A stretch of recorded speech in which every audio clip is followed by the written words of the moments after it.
Hey everybody! Today's video is another pregnancy update. I am now in my 13th week, so I will be going over weeks 9 through 12 with you guys. If you are new to my channel, welcome. I hope you stick around and subscribe. And if you have not checked out my other pregnancy videos or how I announced, I do have a pregnancy playlist on my channel, so make sure to check that out. If you have not checked out my other videos, I don't want to go too much into detail, but I do have what is called HG, which is hyperemesis gravidarum.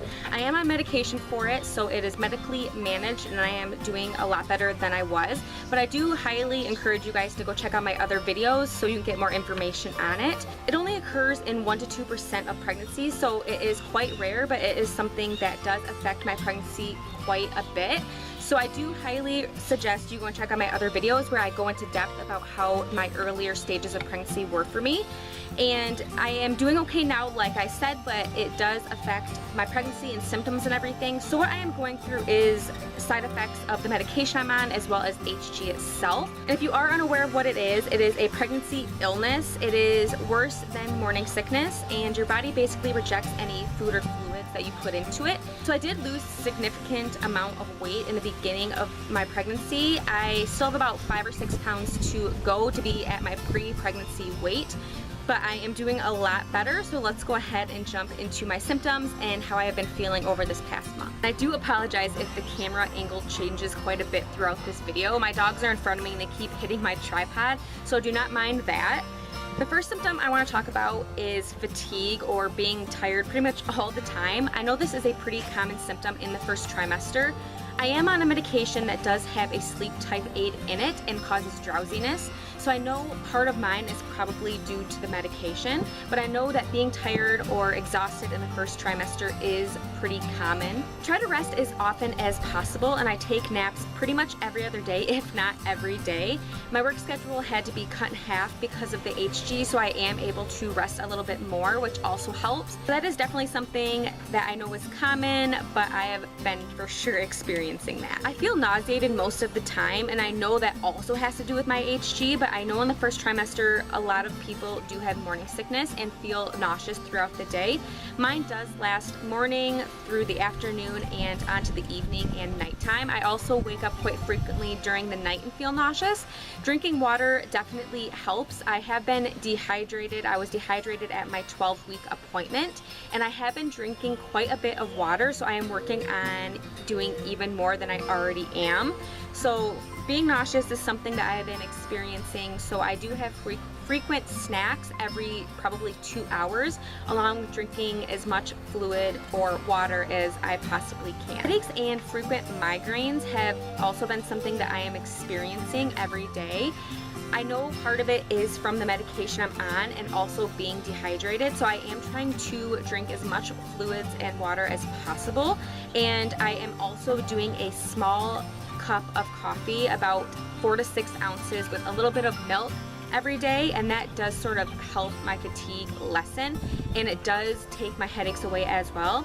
I was caffeine dependent before becoming pregnant, and I did cut it out because of how sick I was in the beginning. I actually went 2 full months without any coffee or caffeine, and the migraines were really severe during that time. And when you're pregnant, you can obviously not take very much, and Tylenol for me does not do crap.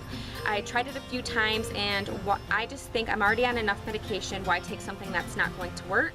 So it is definitely helping being able to drink fluids and a small amount of caffeine as well. Frequent urination is something that I am also already experiencing, which I know is another common symptom that does not get any better.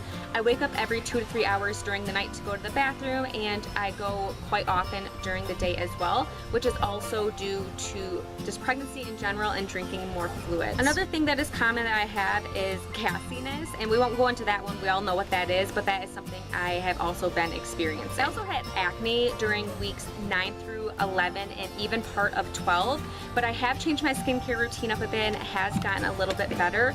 I know that the hormones have changed my body and my skin, so I was breaking out just like I used to when I was a teenager, and I am 26 years old. I do have acne prone skin, but it was at its worst. I have not had acne this bad since I was a teenager. But like I said, it is getting totally better, especially since I have changed my skincare routine and increased my water intake. My boobs have also been quite sore, especially the nipple area, and they are pretty hard and heavy, which I know is common. Even the water hitting them in the shower makes them hurt, so that is another symptom that I have been experiencing that I know is common and probably will not get any better. One positive that I have been experiencing is longer and stronger nails. I'm somebody that has very brittle nails, even when I was taking biotin before, and I do take care of my nails. I am a licensed hairstylist, so I try my hardest to take care of them best I know possible. And ever since becoming pregnant, I am not taking prenatals. I am taking a multivitamin because my prenatals make me quite sick. But I don't know if that has to do with that or the increased blood in my system, but my nails have never been this great, so that is definitely a positive I have been experiencing. Around weeks 10 and 11, I did start to feel around ligament pain and aches and pains in my lower pelvis and low abdomen. And I also, around week 11, started to show a little bit. It is a super tiny bump. It basically looks like I just had too much bread or ate too much when I went out to eat. But it is extremely hard, so I know that it is a baby bump starting to form, which is really exciting. Other thing I am experiencing that I do know is common is I am getting really hot and sweaty, especially during the night. I wake up and I have just sweat covering me.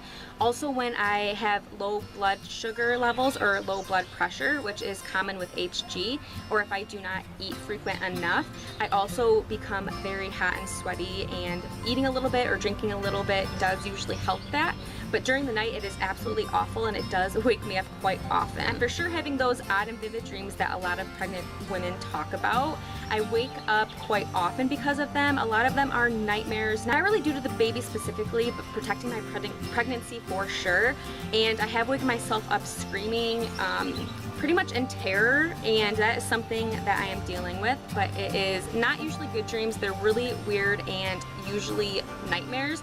So that is something that I've been experiencing as well. I'm somebody that typically does remember my dreams, but they have definitely gotten more vivid with pregnancy. It also goes with restless sleep, which is something I'm experiencing because of my frequent urination and the dreams that I am having, but I do know this is also a common symptom. I also heard the heartbeat at week 12, and my mom was with me, and it was definitely a special moment. Heart rate was at 170, which my doctor said is perfectly normal for this stage of pregnancy. So I was extremely happy to hear that, because for my 8-week ultrasound, we did not hear the heartbeat, we only saw it on the screen. And hearing that heartbeat was definitely something I was looking forward to. And the last thing I want to talk about is the sneak peek early gender detection. We found out the gender of our little baby around week 10.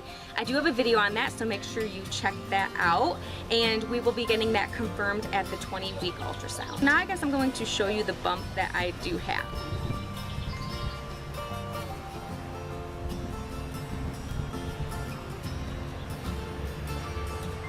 That is all I have for this pregnancy update. If you are pregnant as well, make sure to leave what week you are down below. I hope you guys enjoyed this video. If you are new to my channel, like I said, don't forget to hit that subscribe button. I hope you have an awesome day, and I will see you in my next video. Bye, everybody.